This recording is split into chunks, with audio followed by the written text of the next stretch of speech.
Good morning. KP college की online class में आप सभी का स्वागत है। मैं सीमा शर्मा, होम साइंस टीचर, आज आपके सामने फर्स्ट पेपर का सेकंड चैप्टर लेके आई हूँ। हमारा जो टॉपिक रहेगा वो है वस्त्र उपयोगी रेशों के गुण। इससे पहले के चैप्टर में हमने वस्त्रों के महत्व और उनके क्षेत्रों और शब्दावली के बारे में पढ़ा था। आज हम पढ़ेंगे कि वस्त्र उपयोगी जो रेशे हैं, यानी कि वस्त्र जो हम उपयोग में लाते हैं वो जिन रेशों से मिलकर बने हैं उनके क्या क्या गुण होते हैं जिनके आधार पर वस्त्रों का सिलेक्शन किया जाता है या चुनाव किया जाता है, उनके बारे में पढ़ेंगे। वैसे हमने पिछली क्लास में पढ़ा था कि जो वस्त्र है वो सबसे छोटी इकाई यानी कि रेशों से मिलकर बना होता है। यानी कि जब रेशे आपस में मिलते हैं तो धागा बनता है और धागों को मिलाने के बाद में वस्त्र बनता है। अब यही वस्त्र जब हम खरीदते हैं तो हमें किन किन बातों का ध्यान रखना चाहिए उसके बारे में आज हम पढ़ेंगे, जिसमें हम लोग ज़्यादातर देखते हैं कि जो भी हम वस्त्र लेना चाहते हैं वो हमें या तो टिकाऊ चाहिए होता है, मजबूत चाहिए होता है, सुंदर चाहिए होता है, विभिन्न डिज़ाइनों वाला चाहिए और ऐसा चाहिए जिसको हम लंबे समय तक उपयोग में ले सकें। तो इन सभी बातों को ध्यान रखने के लिए हम वस्त्रों के रेशों की जो गुणवत्ता है उसके बारे में ध्यान रखते हैं। तो इसमें अगर हम सबसे पहला जो पॉइंट है वो होता है हमारे लिए कि पर्याप्त मजबूती, यानी कि जो रेशा हम ले रहे हैं उसमें पर्याप्त मजबूती है या नहीं है।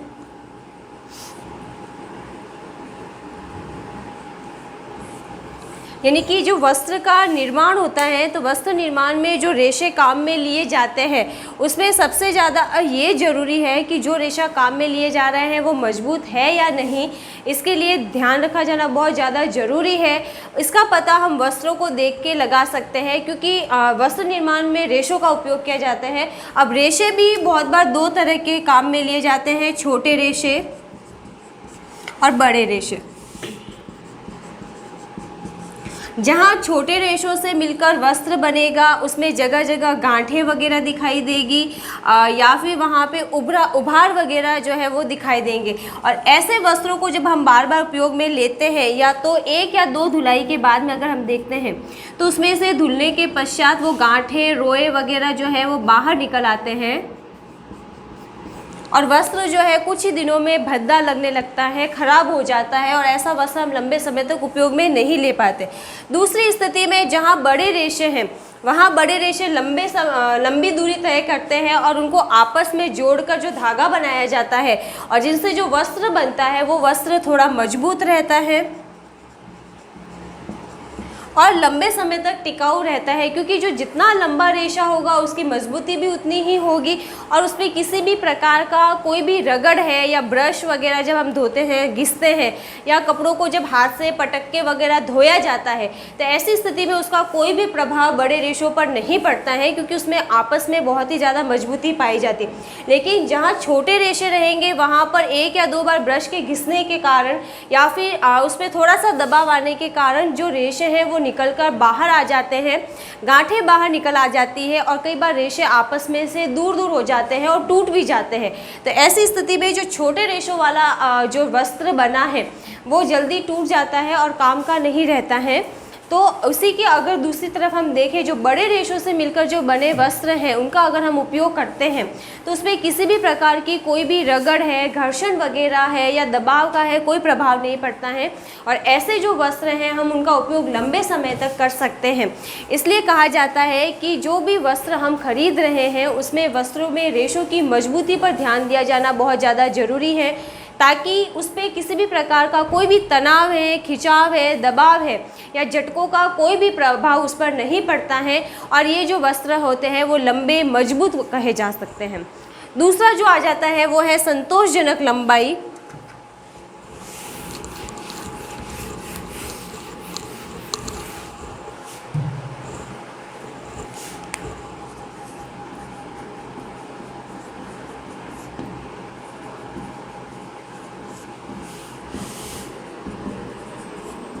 संतोषजनक लंबाई का मतलब ऐसा है कि हम जो भी वस्त्र खरीद रहे हैं उसमें रेशों में लंबाई, धागे की लंबाई ज़्यादा होनी चाहिए क्योंकि जितना ज़्यादा लंबा धागा होगा उतनी ही बुनाई भी आसान होगी, महीन होगी और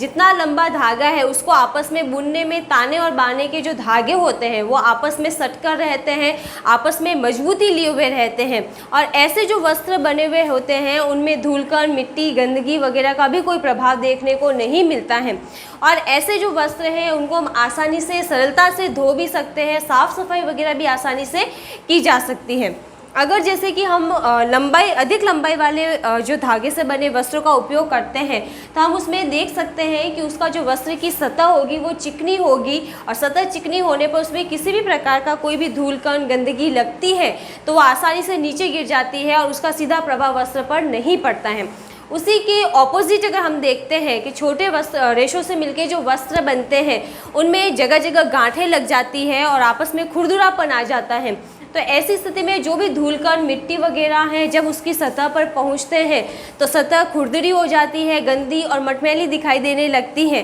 खासकर जैसे सूती वस्त्र हैं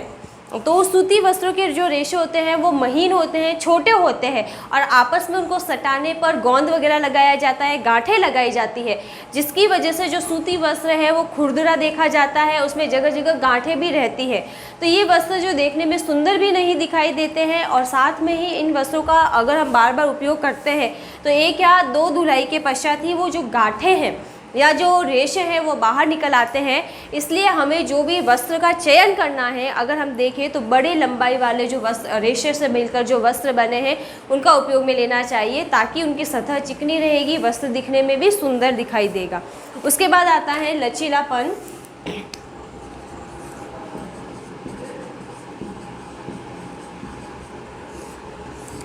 लचीलापन का मतलब होता है कि वस्त्र किसी भी आकृति, आकार को ग्रहण कर लेने वाला होना चाहिए।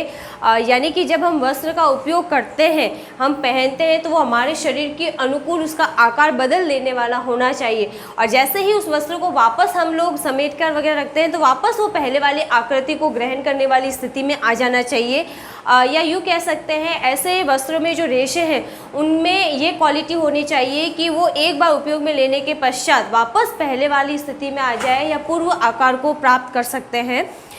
इसमें अगर हम देखें बहुत अधिक जो धागे या रेशे हैं उनको अगर खींच दिया जाता है तो उनका लचीलापन कई बार समाप्त हो जाता है, और उसकी वजह से वो जो रेशे या धागे हैं वो टूट जाते हैं और अपनी जगह से खिसक कर दूर हो जाते हैं। यानी कि ये कहा जा सकता है कि वो विकृत हो जाते हैं और उनको सुधारना थोड़ा कठिन हो जाता है। तो इसलिए जब भी वस्त्रों का चयन किया जाता है तो उसमें रेशों को ध्यान में रखा जाना चाहिए कि रेशों में लचीलापन हो, ताकि उनका जब भी उपयोग किया जाता है तो वो अपना आकार वगैरह बदल सकते हैं और उपयोग के पश्चात वो वापस पहले वाली स्थिति में लाए जा सके। अगर किसी धागे में लचीलापन होगा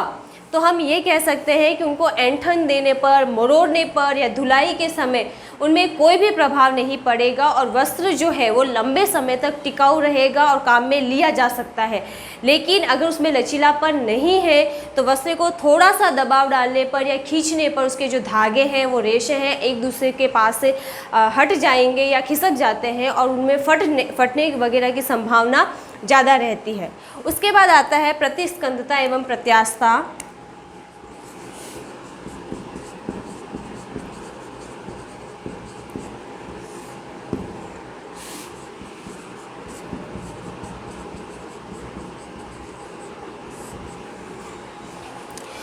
प्रतिस्कंदता अगर हम देखें तो इसमें भी रेशों का वह गुण होता है जिसको रेशों को दबाने के पश्चात भी उसमें किसी भी प्रकार का कोई भी प्रभाव नहीं पड़ता है। यानी कि रेशों पर कितना भी दबाव आएगा, वस्त्र पर कितना भी दबाव आएगा तो वो वापस पहले वाली स्थिति में आ सकता है। प्रतिस्कंदता अगर देखें तो रेशों में जो अगर प्रतिस्कंदता उपस्थित रहती है तो ये वो गुण है जो शीघ्रता से अगर किसी भी शिकन नहीं पड़ता है किसी भी वस्त्र पर, यानी कि अगर उसको किसी स्थिति में लेने के बाद उस पर दबाव डाल दिया जाता है तो वो वस्त्र वापस पहले वाली स्थिति में आ सकता है। यानी कि उसमें ना तो कोई सलवट पड़ेगी, ना ही उसके आकार, आयतन, किसी में कोई भी प्रभाव नहीं देखा जा सकता है। यानी कि हम ये कह सकते हैं कि अक्सर अगर हम जो कोई वस्त्र लेते हैं तो उसको मोड़ने के पश्चात वो वापस पहले वाली स्थिति को प्राप्त कर लेता है, यानी कि उसके आकार, आयतन में कोई प्रभाव नहीं। इसके बाद है प्रत्यास्थता। प्रत्यास्थता का मतलब होता है कि जब हम किसी वस्त्र का चयन करते हैं तो अगर कोई रेशा उसमें काम में लिया गया है तो वह पुनः अपनी लंबाई को प्राप्त कर ले, ऐसा उसमें गुण होना चाहिए। यानी कि जब हम वस्त्र पहनते हैं और वस्त्रों को पहनने के पश्चात उस वस्त्र का आकार वगैरह जो है वो हमारे शरीर के आकार के अनुसार बदल जाता है, उसके पश्चात अगर उस वस्त्र को वापस पहले वाली स्थिति में लाया जाए तो वो आ सकता है। यानी कि उसमें इतना इलास्टिसिटी वाला जो गुण पाया जाना चाहिए ताकि वो किसी भी शरीर के अनुकूल उस वस्त्र को बदलने की संभावना उसमें रहे और अधिक दबाव वगैरह खिंचाव तनाव का उस पर कोई भी प्रभाव ना पड़े। यानी कि जो भी वस्त्र है उसका उपयोग करने के अनुकूल वो काम में लिया जा सके और करने उपयोग के पश्चात वापस वो पहले वाला आकार है, स्थिति है, आयतन को प्राप्त कर सके, ये गुण उसमें होना चाहिए ताकि उस पर वस्त्र जो है वो लंबे समय तक काम में लिया जा सकता है, टिकाऊ रहता है, मजबूत रहता है और हमारे लिए थोड़ा देखा जाए तो हमारी जो हम लोग उस पर जो पैसा खर्च कर रहे हैं वो भी पूर्ण रूप से वसूल हो जाता है। या यूँ कहा जा सकता है कि जो हमने खर्चा किया है किसी वस्त्र को खरीदने में वो खर्चा हमारा जो है पूरा हमारे काम में लग जाता है और उस वस्त्र को हम अच्छे से काम में ले सकते हैं। फिर आता है बंधन क्षमता या आपस में सटने की क्षमता।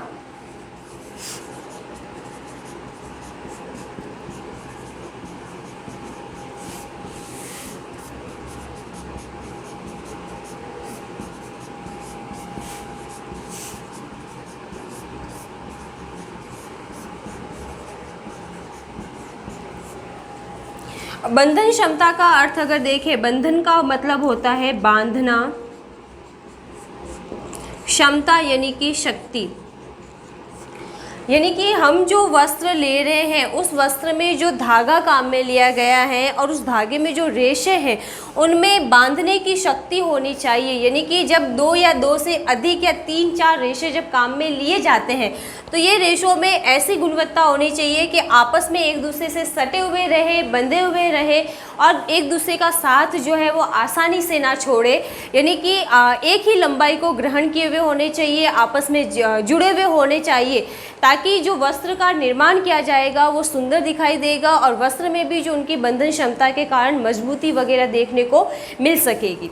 अगर किसी जैसे कि रेशे में बंधन क्षमता नहीं पाई जाती है या बांधने की क्षमता नहीं है तो ऐसी स्थिति में जब उसके ऊपर ब्रश वगैरह है या किसी दबाव वगैरह का उपयोग किया जाता है या बार बार रगड़ वगैरह का प्रभाव पड़ता है तो घर्षण की वजह से उसके रेशे जो हैं एक दूसरे से अलग हो जाते हैं और अलग होने की वजह से वो एक दूसरे से छिटक जाते हैं, जिसकी वजह से हम देखें अगर तो वस्त्र जो है वो बेजान दिखने लगता है, उसके रेशे कमज़ोर होकर टूटने शुरू हो जाते हैं और उसकी वजह से जो वस्त्र है वो शीघ्र ही अपनी जो क्षमता है वो खो देता है और ऐसा वस्त्र जो है लंबे समय तक हम काम में नहीं ले सकते हैं। फिर आता है सूक्ष्मता एवं कोमलता।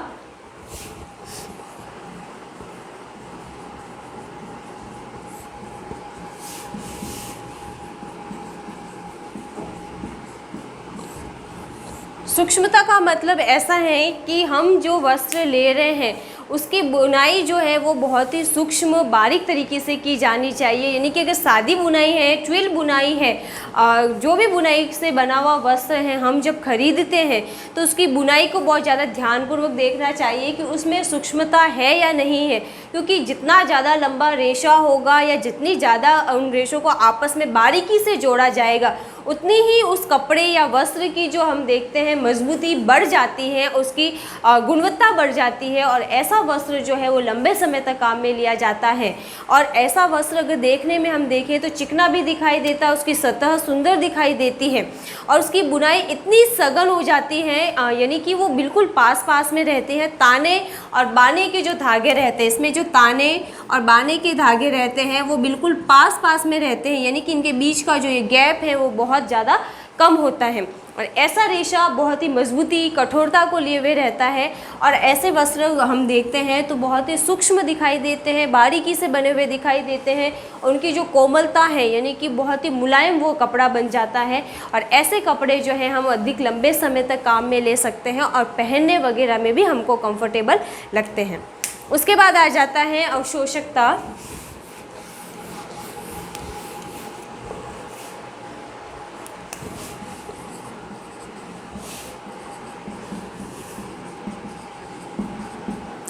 अवशोषकता का मतलब होता है सोखने की क्षमता, जिसको हम ये कह सकते हैं कोई भी जैसे पानी वगैरह है उसको आसानी से अपने में सोख सकता है। उनको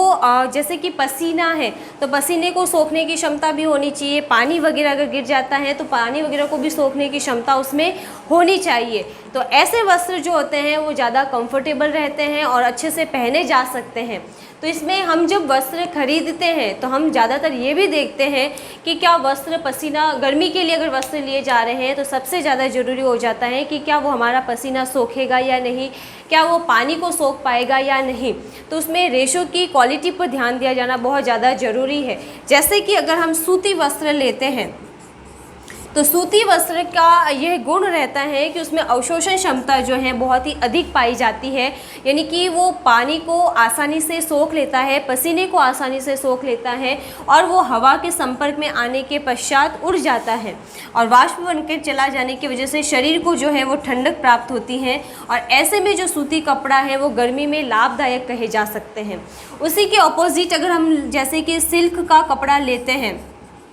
सिल्क वगैरह का जो कपड़ा है उसमें अवशोषण क्षमता का गुण नहीं पाया जाता है। पानी वगैरह है या पसीना वगैरह है वो आसानी से नहीं सोख पाता है और उसमें हमेशा अगर देखा जाए तो वो गीला रह जाता है, या पानी जो है अगर हम धोते भी हैं तो पानी उसमें से बहकर निकल जाता है। और ऐसा वस्त्र जो होता है गर्मी वगैरह में हमारे लिए लाभदायक नहीं रहता है। अगर हमें कोई भी वस्त्र हम खरीदते हैं तो एक तो मौसम को ध्यान में रखकर ख़रीदा जाना चाहिए, दूसरा उसके गुण देखे जाने चाहिए कि क्या वो मौसम के अनुकूल हमारे शरीर के लिए लाभदायक है या नहीं है। अगर उसमें जैसे कि हम लोग जैसे ज़्यादातर मानव निर्मित कोई रेशे से बने वस्त्र लेते हैं तो उसमें ज़्यादातर जो गुण हैं वो बनाकर डाले जाते हैं। वैसे अगर सूती वस्त्र लिया जाता है तो वो गर्मी के अनुसार बहुत ही ज़्यादा लाभदायक रहता है, लेकिन अगर गर्मी में सिल्क का कपड़ा वगैरह लिया जाता है या फिर हम लोग जैसे कि दूसरे कोई भी ऐसे कपड़े लेते हैं जिनको मानव निर्मित रेशों से बनाया गया है,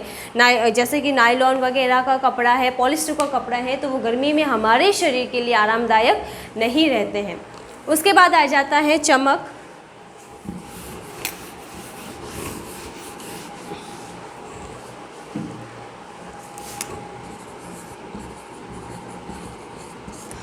चमक भी एक बहुत ही ज़्यादा महत्वपूर्ण कारक है जो कि हमारे वस्त्र के सिलेक्शन में बहुत ही ज़्यादा महत्वपूर्ण रहता है, क्योंकि जब भी हम कोई वस्त्र लेते हैं तो हम ये देखते हैं कि उसमें एक चमक पाई जानी चाहिए जो कि वस्त्र के उपयोग के समय बहुत ही ज़्यादा सुंदर दिखाई देता है। ज़्यादातर हम जो वस्त्र लेते हैं जैसे सिल्क है, रेयॉन है, नायलॉन का वस्त्र है, उनमें चमक बहुत ही अधिक पाई जाती है और ऐसा वस्त्र पहनने में बहुत ज़्यादा सुंदर आकर्षक दिखाई देता है। लेकिन अगर हम सूती वस्त्रों को काम में लेते हैं तो उसमें ये चमक का गुण नहीं पाया जाता है और ऐसे वस्त्रों को उपयोग में लेने पर उसमें सुंदरता वगैरह जो है वो कम दिखाई देती है, या हम उसका उपयोग करने के बाद में वो इतने आकर्षक नहीं दिखाई देते हैं। जैसे रेशों में चमक होगी, अच्छा गुण होगा, तो उसमें जब रंगों का प्रभाव पड़ेगा, रंग दिए जाएंगे तो उसकी सुंदरता और ज़्यादा बढ़ जाएगी और ऐसे वस्त्रों को देखने पर वो वस्त्र ज़्यादा सुंदर आकर्षक दिखाई देंगे और पहनने में भी हमारे जो मनोबल वगैरह जो है, आत्मविश्वास है, उसमें भी वृद्धि हो जाएगी। तो आज हमने पढ़ा वस्त्र उपयोगी रेशों के कुछ गुणों के बारे में। आगे की क्लास में हम उसके आगे के जो गुण हैं उनके बारे में पढ़ेंगे। अगर आपको कोई भी क्वेरी है तो आप कभी भी कांटेक्ट कर सकते हैं और कॉलेज के नंबर पर कांटेक्ट करके पूछ सकते हैं। Thank you.